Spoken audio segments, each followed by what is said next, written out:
ظاہر سی بات ہے اس کیفیت میں ایک انسان کو جس چیز کی سب سے زیادہ طلب ہوگی وہ دو ہی چیزوں کی ہوگی.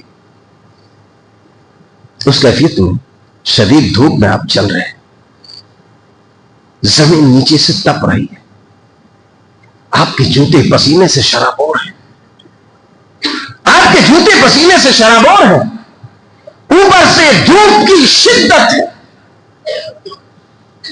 آپ کو کس چیز کی ضرورت ہوگی؟ آپ کی طبیعت کس چیز کا تقاضا کرے گی؟ آپ کی طبیعت پہلی فرصت میں پانی کا تقاضا کرے گی,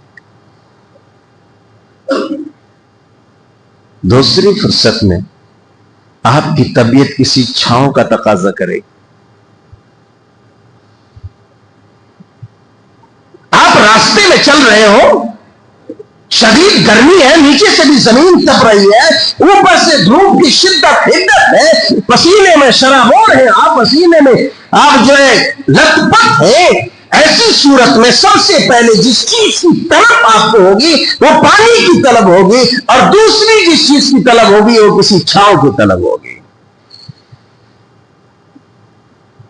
تو میدان محشر میں کوئی درخت تو ہوگا نہیں, کوئی ندی نالا تو ہوگا ہی نہیں. ہاں ایک چیز ہوگی میدان محشر میں, اللہ کی ایک عظیم نعمت ہوگی جسے حوض کوثر کہتے ہیں, جسے حوض کوثر کہتے ہیں.